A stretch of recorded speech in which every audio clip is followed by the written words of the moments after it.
Dear, एक बार फिर से स्वागत है आप सभी का आपके अपने channel learning with Rahul Singh में। और अगर आपने अभी तक चैनल को सब्सक्राइब नहीं किया तो सब्सक्राइब जरूर कर लें। हम लोगों ने नंबर सिस्टम की सीरीज स्टार्ट की है। नंबर सिस्टम के अंदर हम लोगों ने दो कॉन्सेप्ट सीखे हैं। आज का कॉन्सेप्ट हमारा जो है वो है सम ऑफ फैक्टर्स, मतलब गुणनखंडों का योग।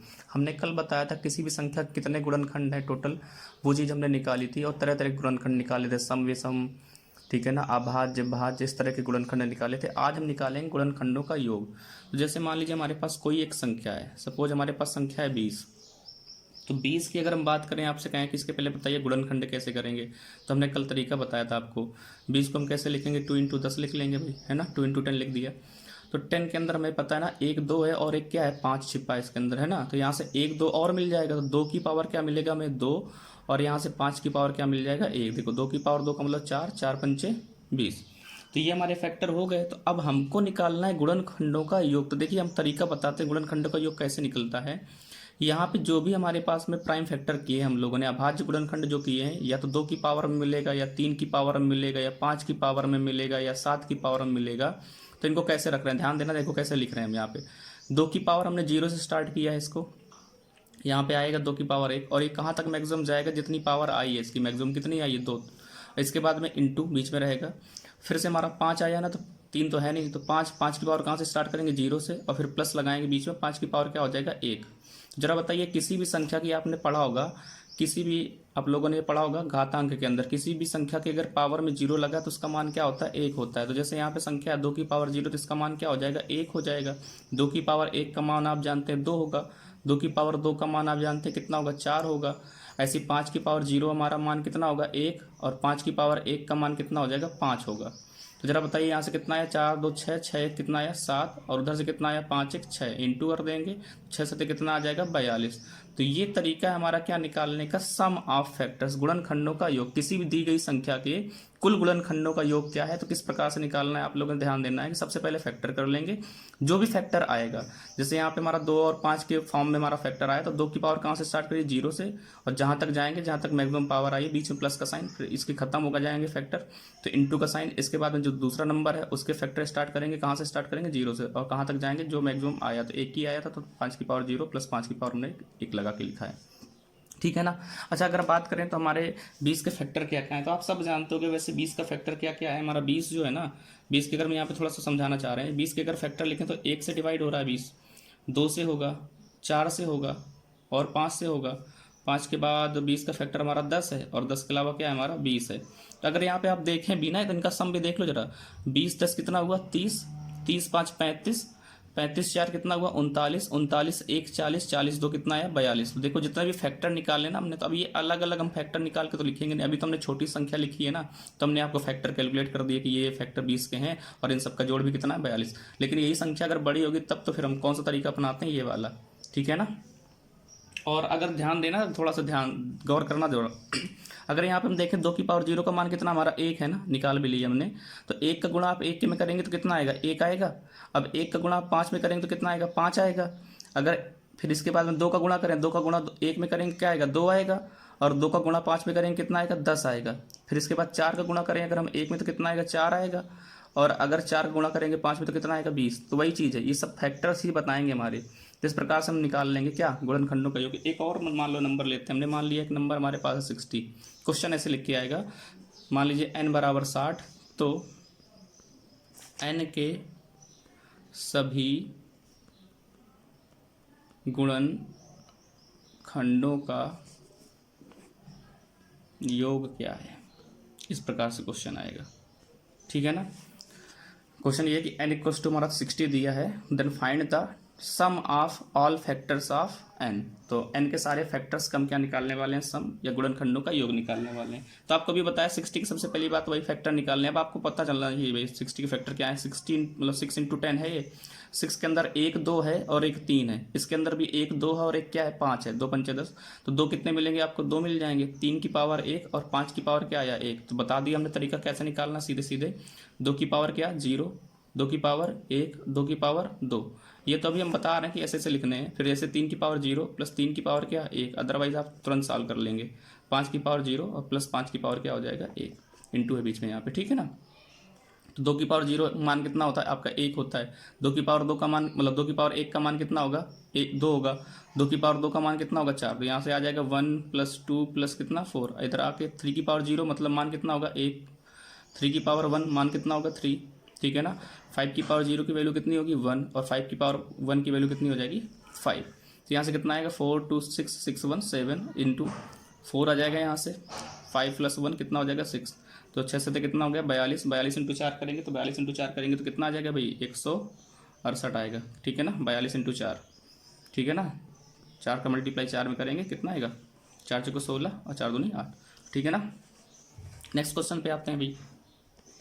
अगर ऐसे ही मान लीजिए एक और क्वेश्चन लेते हैं। हमारे पास क्वेश्चन है मान लीजिए 1760 के सभी गुणनखंडों का क्या निकालना आपको योग। तो अब तो पता चल गया ना, सम ऑफ फैक्टर्स निकालने हैं, sum of all the factors of 1760। तो कैसे निकालना होगा फिर वही बात आएगी 1760 के हम फैक्टर करेंगे। तो कैसे करेंगे भाई, इसका मतलब है 176 इंटू 10। हमने हमेशा बताया कि जब भी जीरो है ना तो इसको ब्रेक करो। जीरो का मतलब होता है लास्ट में कितना 10 है। अब आप जानते हैं 176 जो लिखा ना इसके अंदर किससे डिवाइड करके देखेंगे 16 से। 16 से डिवाइड करो ना तो 16 कम 16, 16 कम 16 प्लस का मतलब कितना आ गया हमारा ये, और इसका मतलब कितना था 2 इंटू क्या है 5। तो जरा बताइए 16 के अंदर कितने 2 होते हैं। हमने कल बताया था 2 की पावर कई सारी बताई थी आपको, 10 तक हमने कहा था, याद होना चाहिए 10 12 तक। तो ये कितना लिखा है हमारा 2 की पावर 4 लिखा है। ये 4 पावर हमको यहाँ से मिल गई, 1 पावर यहाँ से मिल गई, तो 2 की पावर कितना आ जाएगा 5 आ जाएगा। इसके अलावा 5 की पावर कितना है हमारे पास 1 है, और 11 की पावर भी कितना है हमारे पास 11 की पावर भी हमारे पास 1 है। फिर वही बात आनी है ना, सम ऑफ फैक्टर्स करने हैं तो कहाँ से स्टार्ट करेंगे 2 की पावर 0 से। तो 2 की पावर 0 कहाँ तक जाएंगे 5 तक जाएंगे। तो 2 की पावर 1, 2 की पावर 2, 2 की पावर 3, 2 की पावर 4 और प्लस 2 की पावर 5 इंटू रहेगा। अब 5 कहाँ तक जा रहा है तो 5 की पावर 0 प्लस 5 की पावर कितना आएगा 1। ऐसे 11 के लिए क्या करेंगे 11 की पावर 0 प्लस 11 की पावर 1, ठीक है ना। अब जरा बताइए, इसका हमने बताया इसका मान भाई कितना है 1 है, इसका मान कितना है 2 है, इसका मान कितना निकलेगा आपका 4 निकलेगा, इसका मान कितना निकलेगा 8 निकलेगा, इसका मान कितना निकलेगा 16, इसका मान कितना निकलेगा 32। इन सबको अगर हम सम करेंगे तो 32 8 कितना हुआ 40, और ये कितना हो जाएगा 20। 40 20 कितना हो गया 60 60 3 63। तो वहाँ से आया 63 इंटू 5, ये तो मान हमारा 5 होगा, इसका मान कितना होगा 1, तो 1 और 5 कितना हो जाएगा 6। ऐसे आगे जाएंगे तो इसका मान हो जाएगा 1 और इसका मान कितना हो जाएगा 11, तो 1 और 11 जुड़ेगा कितना हो जाएगा 12। इस प्रकार से आ जाएगा। तो 63 इंटू कितना आया 72। अब देखिए इस प्रकार के क्वेश्चन में आपको ऑप्शन 4 मिलेंगे तो वहाँ पे यूनिट डिजिट से जाएंगे। तो यहाँ पे अगर यूनिट डिजिट देखेंगे तो 3 और 2 का मल्टीप्लाई कितना आएगा लास्ट में 6, तो इसका मान कितना आएगा यूनिट डिजिट मतलब 6 निकलेगा, ठीक है ना। बाकी आपका इसका वैसे आंसर निकालेंगे तो आप निकलेगा 45 36, ठीक है ना। तो इसको इस प्रकार से आपको करना है। सम ऑफ फैक्टर्स मेरे हिसाब से आ गया होगा कि गुणनखंडों का योग कैसे निकालना है आपको। किसी को स्क्रीनशॉट लेना तो भाई ले सकता है, और अगर वीडियो पसंद आ रहा है ना तो शेयर और लाइक और सब्सक्राइब तीनों चीज़ें कर दें भाई जल्दी से। एक क्वेश्चन आप लोग मेरे साथ साथ करेंगे। एक क्वेश्चन मान लीजिए हमारा दिया है 720, क्या दिया है क्वेश्चन वही है 720 के सभी गुणनखंडों का क्या निकालना है आपको योग निकालना है, मतलब 720 के सारे फैक्टर्स का आपको सम फाइंड आउट करना, तो साथ साथ करेंगे भाई। 720 को अगर हमने लिखा है तो ये कितना है हमारा 72 इंटू कितना लिखा है 10 लिखा है ना, तो 72 को जानते हैं 9 और 8, 9 × 72 इंटू कितना लिखा है 10, 10 का मतलब है 5 और 2। 8 के अंदर कितने 2 हैं 3, और 2 के अंदर कितने 2 हैं 1, ठीक है ना। तो 3 यहाँ से मिलेंगे, ठीक है ना, और 1 यहाँ से मिल जाएगा, तो कितने पावर मिलेंगे 2 की पावर 4 इंटू इधर आ जाओ भाई 9 का मतलब कितना है 3 की पावर 2 और 5 की पावर कितना हो जाएगा 1। तो 2 की पावर 4 मतलब देखिए ये हमारे निकाला है भाई। इसके बाद हम कहाँ से स्टार्ट करेंगे वही चीज़ आएगी। 2 की पावर 0 हो जाएगा, 2 की पावर 1, 2 की पावर 2, 2 की पावर 3 और 2 की पावर कितना 4। इसी प्रकार से आगे करें। इसी प्रकार से हम लोग लिखेंगे किसकी पावर 3 वाले के लिए लेको, तो 3 की पावर 0 और कहाँ तक जाएंगे 2 तक है ना, तो 3 की पावर 1, 3 की पावर कितना हो जाएगा 2, इसी 5 की पावर 0 और 5 की पावर क्या आ जाएगा 1, ठीक है ना। सॉल्व कर लेंगे, आपको बता दिया भाई। यहाँ तक हमारा कितना हो जाएगा, ये इसका मान है 1, इसका मान कितना है 2, इसका मान 4, इसका मान कितना है 8, इसका मान कितना है 16, सबको जोड़ेंगे कितना निकलेगा 31, ठीक है ना। 3 की पावर हमारा 0 1 होगा, ये कितना हो जाएगा हमारा 3, 3 1 4 और ये कितना हो जाएगा 9, तो कितना आ जाएगा 13। इधर हमारा 5 का पावर मतलब 0, तो 1 आएगा मान, इसका मान कितना है 5, तो 5 कितना हो जाएगा 6, तो इनको सबको कर लेंगे भाई। तो 6 3 18, 18 मतलब इसका यूनिट डिजिट कितना निकलेगा 8 निकलेगा। बाकी इसके अगर मान की बात करें ना तो भाई पूरा कैलकुलेट कर लेना आप लोग। वैसे हमारा कितना निकलने वाला है 13 छंग कितना होता है भाई हमारा होता है 78, तो ये मतलब ये निकलने वाला है 78 इंटू कितना 31 है ना। बाकी आप कर लेना मल्टीप्लाई, तो 31 80 करेंगे तो 31 80 कितना निकलेगा 248 निकलेगा, तो 8 कैरी आ जाएगा। 8 मतलब लगा लेंगे 21 कैरी आएगा। फिर 31 इंटू 7 करेंगे कितना निकलेगा 217, जोड़ लेना भाई, जाके मान निकल आएगा हमारा 24 18। ठीक है ना, सॉल्व कर लेना सारे लोग, बाकी आपको पता चल गया होगा कि गुणनखंडों का योग कैसे क्या निकालना है। बाकी हम लोग ऑप्शन पे जाएंगे, जिसका भी यूनिट डिजिट हमें 8 दिख जाता है वही हमारा क्या हो जाता है, आंसर हो जाता है। इसी में फिर मान लीजिए कभी कभी कभी क्वेश्चन दे देगा, मतलब कोई संख्या दे देगा और कह देगा उस संख्या के सम गुणनखंडों का योग बताइए। मतलब वही बात अभी चल रही है, वही गुणनखंडों के योग में ही चल रही है, बस क्वेश्चन क्या हो गया, सम गुणनखंडों का योग बताना होगा आपकी बार। ठीक है ना, अभी जैसे हमने क्वेश्चन लिया था 720 लिया मान लो, ठीक है ना, क्वेश्चन ये आ गया कि 720 के सभी, ध्यान से देंगे भाई सारे लोग, सम गुणनखंडों का योग क्या है। ठीक है, ये मान लीजिए क्वेश्चन आया है, तो सभी सम गुणनखंडों का योग निकालना होगा। तो अभी हम लोगों ने 720 के फैक्टर किए थे। 720 का मतलब कितना था, 72 इंटू 10 था, और 72 का मतलब मैंने बताया था 9 इंटू कितना है 8, तो 9 8 72, और इधर 5 इंटू कितना हो गया 2, कितने 2 मिलेंगे यहाँ से 3, 1 2 यहाँ से मिला, मतलब 2 की पावर कितना आ गया 4, इसका मतलब कितना है 3 की पावर 2, 9 का मतलब क्या है 3 की पावर 2 इंटू 5 की पावर कितना आया 1। ठीक है ना, तो अब हम तरीका तो वही करते हैं ना कि 2 की पावर 0, अगर कुल गुणनखंड निकालने होते फिर 2 की पावर 1, 2 की पावर 2, 2 की पावर 3 प्लस 2 की पावर 4 तक जाते। इधर 3 की पावर 0, 3 की पावर 1 प्लस 3 की पावर कितना हो जाता 2, इधर 5 की पावर 0 और प्लस 5 की पावर कितना आ जाता 1 आ जाता। सभी को ये बात क्लियर है। तो जब लेकिन क्वेश्चन में अब की बार हमके कुल गुणनखंड निकालने होता, पूरा क्वेश्चन यही था कुल गुणनखंड के लिए, लेकिन हमको तो निकालने कौन से वाले, इवन फैक्टर निकालने, सम गुणनखंडों का योग निकालना है ना। तो जब भी क्वेश्चन में सम गुणनखंड देगा तो बस आपके 2 की पावर जो 0 से स्टार्टिंग हो रही है उसको हटा दीजिए। तो अब की बार हम कहाँ से स्टार्टिंग करेंगे, केवल 2 की पावर 1 से करेंगे। तब आपको पता है इसका मान कितना है 2 है, ठीक है ना, इसका मान कितना है 4 है, इसका मान कितना है 8, इसका मान कितना है 16। ठीक है ना, तो 16 और 4 कितना हो जाएगा 20, और ये कितना हो जाएगा जाके हमारा 30, तो कितना आएगा 30 इंटू, इसका मान हमने बताया था 1, ठीक है ना, ये 3 है, और इसका 3 3 का कितना हो जाएगा 9, तो 9 9 3 12 13, 13 मान निकाला था ना, उसका उसका कितना है 6, तो इसका मल्टीप्लाई करेंगे भाई, 13 छंग कितना हो जाता है भाई 30 इंटू कितना आया 13 छंग 78 आ जाएगा। ठीक है ना, और 73 इंटू 8 कर लेंगे भाई, तो 8 के 24 240, इतना करते हैं कम 240, 6 कम कर देंगे। ठीक है ना, तो कितना निकल जाएगा जाके तुम्हारा 2340। ठीक है ना, तो दो मतलब 2340 आ जाएगा आंसर।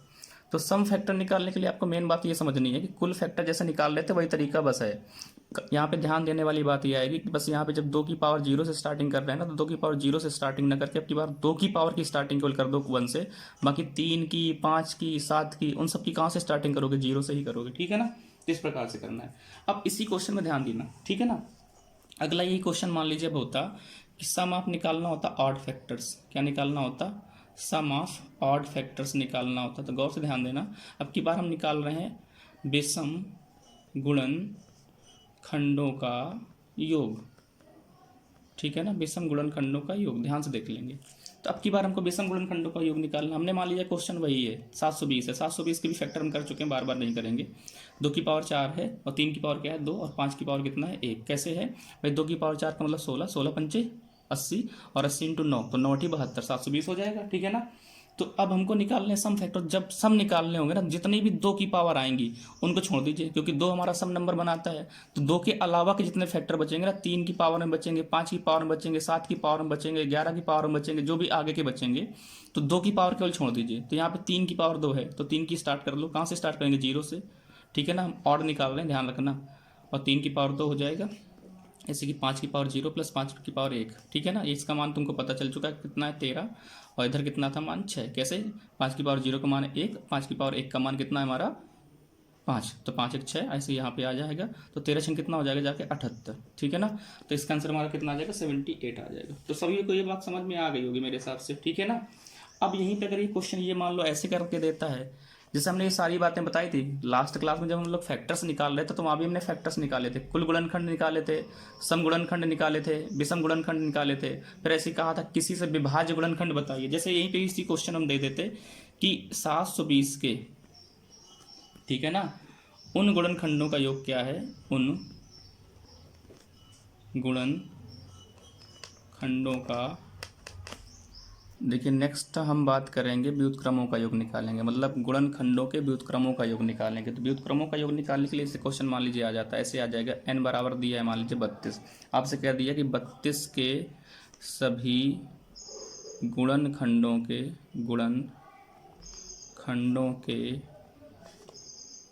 व्युत्क्रमों का योग क्या है, व्युत्क्रमों का योग क्या है। सही से सुन लिया करिए, राइटिंग अगर समझ में ना आए जिसको।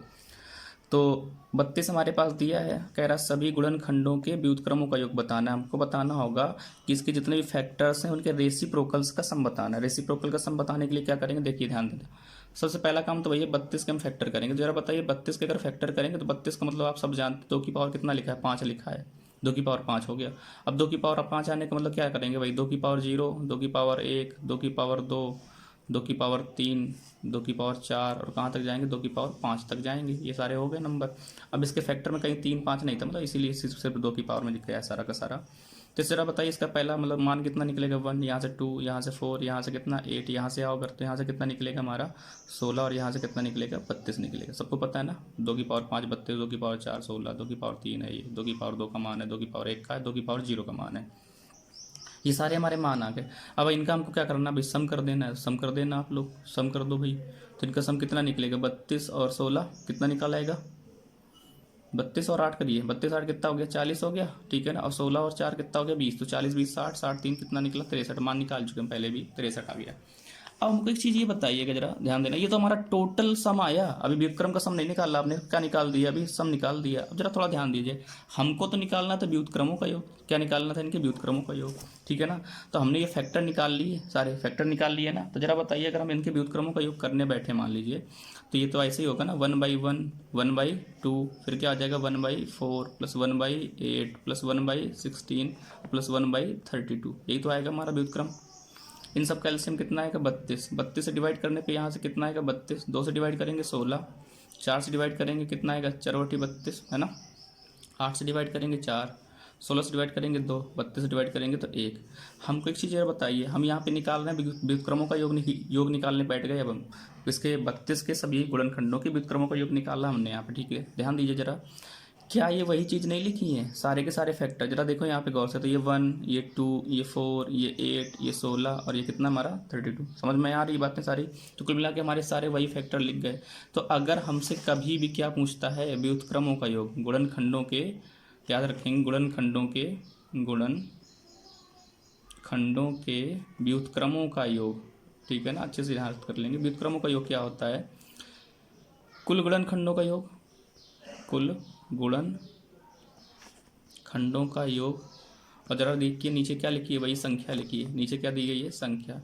तो अगर हमको निकालना है सम ऑफ, ठीक है ना, reciprocals of the factors equals to क्या होता है, sum of all factors upon में नंबर, वही संख्या लिख दी जाएगी। तो जरा बताइए इन सब का सम कितना है हमारा, इन सब का सम आया तो 63 और अपान में कितना आया 30। तो अगर इसको सॉल्व करेंगे तो लगभग 1.9 के आसपास आंसर आ जाएगा, ठीक है ना। तो समझ गए होगा ना। तो व्युत्क्रमों का अगर योग निकालना होगा तो क्या करते हैं, कुल गुणनखंडों का जो योग निकलेगा उसमें संख्या से क्या कर देना है आपको, डिवाइड। तो तरीका वही है, मतलब कुल गुणनखंडों का आपको योग निकालना है, बाद में संख्या से क्या कर देना है आपको, डिवाइड कर देना है। सिंपल है, हमारा निकल आएगा व्युत्क्रमों का योग, ठीक है ना। एक क्वेश्चन और ले लेते हैं हम लोग।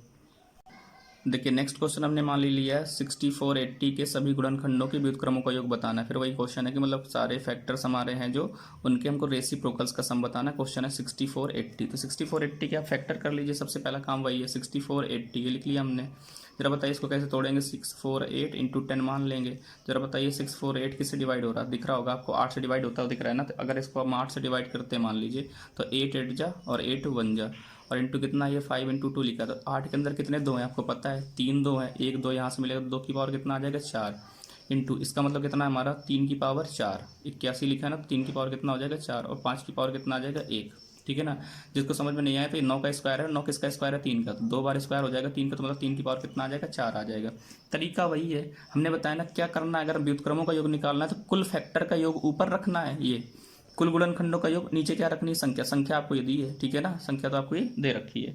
तो कैसे निकालेंगे भाई, ध्यान दीजिएगा। तो हम इसके कुल गुणनखंडों का अगर योग निकालने बैठेंगे तो वही तरीका करना है, 2 की पावर 0, 2 की पावर 1 प्लस 2 की पावर 2, 2 की पावर 3 है ना, 2 की पावर 3, 2 की पावर 4, ऐसे 5 की पावर कितना हो जाएगा, 3 की पावर भी जाना है 4 तक। अरे भाई बहुत बड़ा क्वेश्चन हो गया। 3 की पावर 0, 3 की पावर 1, 3 की पावर 2, 3 की पावर 3 प्लस 3 की पावर 4, ऐसे 5 की पावर 0 और प्लस 5 की पावर 1। सॉल्व हम करेंगे नहीं इसको, थोड़ा सा आप सॉल्व करिएगा भाई। इसको हमने बताया वैसे यहाँ पे तक जाएंगे ना, 2 की पावर 4 तक तो कितना मान आता है 31, और 3 की पावर अगर 4 तक आप जाएंगे तो ये मान निकलेगा जाके तुम्हारा 121, और अगर इसको हम देखेंगे सॉल्व करेंगे तो 5 और ये कितना हो जाएगा 6 हो जाएगा। इसको सॉल्व कर लेंगे तो इसको सॉल्व करने पे जो मान मिलेगा, तो हमने बताया ना कि जो सम आया है और अपान में आपको क्या करना पड़ेगा, संख्या आपकी क्या दी है, हमने यहाँ पे संख्या ली थी 6480, जो आंसर आएगा वो आपका आंसर हो जाएगा। क्लियर है ना, करना आ जाएगा मेरे हिसाब से। आपको तरीका वही रखना है कि सारे गुणनखंडों का आप लोग योग निकाल लेंगे, सारे गुणनखंडों का योग निकालने के बाद में जो संख्या दी गई उस संख्या से आप क्या कर देंगे, भाग दे देंगे, आपके व्युत्क्रमों का योग निकल आएगा। क्लियर है। वैसे अगर इन सब का मल्टीप्लाई करेंगे तो लगभग मेरा आंसर आ रहा है भाई 22,506, ठीक है ना।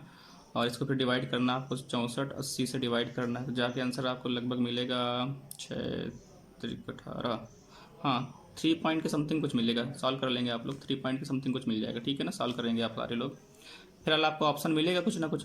हमने तो ऐसे क्वेश्चन एट रैंडम ले लिया है ये, तो क्वेश्चन इतना कैलकुलेटिव नहीं आएगा, और आएगा भी तो आप लोग फिर ऑप्शन से जाकर उसको जज करेंगे, ठीक है। फ्रेंड्स, इस प्रकार से हम लोगों ने ये सारी चीज़ें सीख ली हैं। योग निकालना हर प्रकार का हमने सीख लिया। लास्ट क्लास के अंदर जहां हमने गुणनखंडों को निकालने को सीखा था, मतलब गुणनखंडों की संख्या, तो वहीं पे हमने सारे गुणनखंडों को निकालना सिखा दिया था आपको। लेकिन एक चीज़ आपको रह गई थी, एक क्वेश्चन हमने देखा सीजीएल में आया हुआ है कि पूर्ण वर्ग गुणनखंडों की संख्या कैसे निकालते हैं। तो पूर्ण वर्ग, अब संख्या की बात आ रही है यहाँ पे, ध्यान देना, योग नहीं आ रहा है, क्या आ रही है, संख्या। तो जब हमको पूर्ण वर्ग गुणनखंडों की संख्या निकालनी होगी, मतलब हमको अपनी बार निकालने ऐसे फैक्टर किसी भी नंबर के जो कि कैसे होंगे, परफेक्ट स्क्वायर होंगे। तो जरा ध्यान देना, एक हमने जैसे मान लीजिए क्वेश्चन लिया 32, ध्यान देना, जैसे 32 ले लिया, मान लो क्वेश्चन ऐसे दिया है कि n बराबर, मान लीजिए लिखा 32, कह रहा n बराबर 32 के, ठीक है ना, ऐसे कितने गुणनखंड हैं जो कि पूर्ण वर्ग हैं। क्वेश्चन अब मेरे हिसाब से समझ में आ गया होगा आपको। हमको बताना है कि 32 के ऐसे नंबर ऑफ फैक्टर्स कितने हैं, how many factors of 32 are perfect square, जो कि क्या है, हमारे परफेक्ट स्क्वायर है। तो यहाँ पे नंबर ही बतानी होगी, ठीक है ना। अभी तो छोटी नंबर ले लिए हमने, ठीक है। तो 32 को आप जानते हैं, 32 का मतलब क्या है हमारा, 32 का मतलब है 2 की पावर 5। तो जरा देखिए क्या करना होता है ऐसे क्वेश्चन के अंदर, जब आपको नंबर ऑफ परफेक्ट स्क्वायर निकालनी हो किसी भी फैक्टर के अंदर, मतलब कितने फैक्टर ऐसे हैं जो परफेक्ट स्क्वायर हैं, तो जो भी फैक्टर आप करेंगे, यहाँ पे जैसे मैंने मान लीजिए 2 की पावर 5 भी आया है, लेकिन हमने बता रखा है ना, जैसे मान लीजिए 2 की पावर x आता है, 3 की पावर y आ रहा है, ठीक है ना। ऐसे हमारा 5 की पावर मान लीजिए z, ऐसे 7, ये सब प्राइम फैक्टर कर रहे हैं ना, इनकी पावर कुछ ना कुछ होगी। मान लीजिए इसकी पावर हमारी लिखी है a, ऐसा कुछ भी है, तो जो भी पावर आएंगी, इन पावर्स को आपको 2 से डिवाइड करना है। पावर्स को क्या करना है, जो भी पावर होंगी, पावर को डिवाइड करना है 2 से, और डिवाइड करने के बाद जो भी आपको क्या मिलेगा भाई, भागफल। भागफल आप जानते हैं ना, क्वेसेंट मिलेगा, जो भी क्या मिलेगा, क्वेसेंट जो भी मिलेगा, उस क्वेसेंट में क्या करना है, +1 करना है। तो जरा क्वेश्चन को ध्यान देना, हमारा जैसे 32 था नंबर, 32 के हमने प्राइम फैक्टर करे, 2 की पावर क्या आ रहा है, 5, तो हम 5 को डिवाइड करेंगे 2 से। अगर 5 को आप डिवाइड करेंगे 2 से, कितनी बार डिवाइड जाएगा, पूरा 2 बार जाएगा, और 2 में प्लस क्या कर देंगे, 1 कर देंगे। तो यहाँ से आंसर क्या आ जाएगा हमारा 3। तो मतलब हमारे 3 ऐसे हमारे फैक्टर निकलेंगे, किसके, 32 के, जो कि क्या होंगे, परफेक्ट स्क्वायर। आपको दिखाना चाहेंगे हम यहाँ पे, जैसे अगर हम 32 की बात करें, जरा बताइए 32 के फैक्टर क्या क्या है। 32 के अगर हम फैक्टर लिखेंगे तो 32 का फैक्टर हमारा 1 है, 2 है, 3 से जाएगा नहीं, 4 है, 5 से जाएगा नहीं, 6 से जाएगा नहीं, 8 से जाएगा, ठीक है ना, 8 हो जाएगा, 8 के बाद 16 है और 32 है। तो जरा बताइए यहाँ पे कौन कौन से नंबर परफेक्ट स्क्वायर होते हैं। ये परफेक्ट क्यूब होता है, ये परफेक्ट स्क्वायर ये भी नहीं है, ठीक है ना। परफेक्ट स्क्वायर का मतलब समझ रहे हैं ना, 1 का स्क्वायर जानते हो गया 1 होता है ना। 2 का स्क्वायर कितना होता है 4, 3 का स्क्वायर आप जानते हो 9, ऐसे। जरा बताइए यहाँ पे 1 हमारा परफेक्ट स्क्वायर मिल रहा है, और परफेक्ट स्क्वायर क्या मिल रहा है 4। इसके अलावा जितने भी हमारे यहाँ पे फैक्टर मिले वो परफेक्ट स्क्वायर नहीं है, ठीक है ना। एक हाँ मिला, कौन मिला हमको, 16 और मिल रहा है। तो कितने परफेक्ट स्क्वायर मिले, 1 मिला, 4 मिला, 16 मिला, कितना मिले 3। तो तरीका तो आपको समझ में आ गया ना, जो भी नंबर दी गई है नंबर के फैक्टर कर लेंगे, जो पावर आएगी पावर को 2 से डिवाइड करेंगे, और डिवाइड करने के बाद जो भागफल मिलेगा उस भागफल में 1 आपको क्या करना है, जोड़ना है। अब सपोज करिए कई बार ऐसा होता है ना, जैसे हमने कई बार अभी फैक्टर करिए तो करे हैं, जैसे 3 की पावर 1 ही आ गया, 5 की पावर भी आपका क्या आ गया, 1 तक का हो गया, भाग तो जा ही नहीं रहा सर एक भी बार। तो जब भाग एक भी बार नहीं जाएगा तो फिर वहाँ पे एक मान लेना है, क्या मान लेना है, 1 लेना है। जैसे क्वेश्चन मान लो लेते हैं हम लोग, हमने ले लिया मान लो 60, क्या ले लिया, 60 ले लिया। क्वेश्चन फिर ध्यान से सुनेंगे, 60 ले लिया हमने, कह दिया 60 के ऐसे कितने गुणनखंड हैं जो कि एक पूर्ण वर्ग है, ठीक है ना। मतलब how many factors are perfect square, ठीक है ना, जो कि क्या है हमारे परफेक्ट स्क्वायर हैं इसके। तो जरा देखिए कैसे करेंगे का तरीका वही है। 6 इंटू कितना हुआ 10, तो 6 के अंदर 1 2 है, 1 3 है, 10 के अंदर 1 2 है, 1 5 है, 2 कितने मिलेंगे 2, 3 कितने मिलेंगे 1, और 5 कितने मिलेंगे 1। अब फिर वही बात है कि पावर को हमने कहा ना 2 से डिवाइड करना, तो यहाँ तो 2 से डिवाइड करेंगे, 2 में चला जाएगा एक बार, और डिवाइड करने के बाद 1 मतलब ऐड करना है भागफल में। तो यहाँ से कितना मान आएगा, 2 में 2 से डिवाइड किया 1 आया, 1 में 1 जोड़ा कितना आया 2। अब हमने कहा यहाँ पे तो पावर 1 है ना, 2 से डिवाइड करेंगे तो एक भी बार डिवाइड जाएगा नहीं, तो यहाँ पे हमको मान क्या ले लेना है, एक ले लेना है। तो इसका हमारा आंसर कितना आ जाएगा 2। अगर आप लोग फिर से देखना चाहें तो भाई 60 के फैक्टर की बात करें तो 1 है हमारा, 2 है, 3 है, 4 है, 5 है, 6 से जाएगा, 10 से जाएगा, 12 से जाएगा, 15 से जाएगा, और 15 के बाद 20 से जाएगा, 20 के बाद सीधे किससे जाएगा भाई 60 से जाएगा। तो जरा बताइए इनमें से कौन कौन से परफेक्ट स्क्वायर दिख रहे हैं आपको? 1 दिख रहा है परफेक्ट स्क्वायर, 4 दिख रहा है, इसके बाद में जितनी भी नंबर लिखी कोई भी परफेक्ट स्क्वायर नहीं है। तो आपने देख लिया कि भाई 60 के केवल कितने ऐसे फैक्टर हैं जो परफेक्ट स्क्वायर हैं, तो केवल कितने हैं 2। अब आप सोचोगे इनके अंदर सर सम वाली बात कैसे नहीं निकालेंगे? सम इसमें इसलिए नहीं पूछा जाएगा क्योंकि यहाँ पे मान लीजिए कोई बड़ी नंबर हम मान लो लिख देते, अब वहाँ पे पता नहीं कौन सा ऐसा फैक्टर आता बीच में जो परफेक्ट स्क्वायर होगा, तो फिर तो ऐसे क्वेश्चन के लिए फिर तो पूरा करना ही पड़ जाएगा, मतलब सम। तो इस प्रकार के क्वेश्चन में सम आपसे नहीं पूछा जाएगा, या तो आपके परफेक्ट स्क्वायर की संख्या ही पूछी जाएगी, ठीक है ना। तो ये क्वेश्चन आप मेरे हिसाब से कर लेंगे आप लोग, ठीक है ना। अब यहीं पे एक और क्वेश्चन हम बना लेते हैं, ये तो परफेक्ट स्क्वायर वाली हो गई। अब जैसे यहीं पे कोई संख्या होगी n बराबर, मान लीजिए हमारे पास दिया है 8 की पावर 8, ये हमारा पूछा गया भाई CGL 2017 मेंस में क्वेश्चन आया है, ठीक है ना। इसी प्रकार से था वहाँ पे, ठीक है ना, इसी प्रकार का क्वेश्चन है। जैसे मान लीजिए n बराबर लिखा है 8 की पावर 8, ठीक है ना, ये क्वेश्चन है। तब n के, ठीक है ना, n के कितने पूर्ण घन गुणनखंड हैं, ठीक है ना। इस प्रकार से मान लीजिए क्वेश्चन है। ये क्वेश्चन ऐसा दिया था कि n बराबर 8 की पावर 8 दिया, तब n कितने पूर्ण घन संख्याओं से विभाजित है, ठीक है ना। तो इस प्रकार से मान लीजिए क्वेश्चन आया। तो इस प्रकार के क्वेश्चन में क्या करेंगे, जैसे यहाँ पे लिखा था n बराबर 8 की पावर में क्या लिखा है 8, इसको अगर थोड़ा सॉल्व करें तो 8 का मतलब आप जानते हैं 2 की पावर 3 है, और पावर क्या लगा देंगे 8। तो आपने सुना होगा a की पावर m की पावर अगर n है तो इसका मान क्या होता है a की पावर m इंटू n होता है। तो यहाँ से देखिए जरा 8 का कितना हो जाएगा 24 हो जाएगा, 2 की पावर कितना आ गया 24। फिर वही चीज़ है जैसे वहाँ पे पूर्ण वर्ग वाले में थे ना हम लोग, तो यहाँ पावर को किससे डिवाइड कर रहे थे 2 से। अब पूर्ण हम किस में कर रहे हैं, घन वाले में कर रहे हैं, पूर्ण घन, ठीक है ना। तो जब घन वाले में बात करेंगे, परफेक्ट क्यूब देख रहे हैं यहाँ पे, तो परफेक्ट क्यूब में मतलब पावर को किससे डिवाइड करिए 3 से, तो पावर को 3 से डिवाइड करेंगे, पावर इज डिवाइडेड बाई 3, और जो भी हमारा क्वोशेंट आएगा उस क्वोशेंट में क्या जोड़ देंगे 1 जोड़ देंगे। तो जरा बताइए पावर को 3 से डिवाइड करेंगे, 3 से डिवाइड करेंगे कितनी बार जाएगा 8 बार जाएगा, और 8 में 1 जोड़ देंगे कितना आ जाएगा हमारा 9। तो इसका आंसर क्या आएगा 9 आ जाएगा। मतलब इसके ऐसे 9 ऐसे हमारे गुणनखंड होंगे जो कैसे होंगे पूर्ण वर्ग होंगे, ठीक है ना, या पूर्ण वर्ग गुणनखंडों से विभाजित होगी, ठीक है। तो इस प्रकार से हमारा क्वेश्चन ये था, ठीक है। तो आज की क्लास यहीं समाप्त करते हैं। अगर आपको क्लास पसंद आई है तो लाइक शेयर सब्सक्राइब जरूर करें भैया।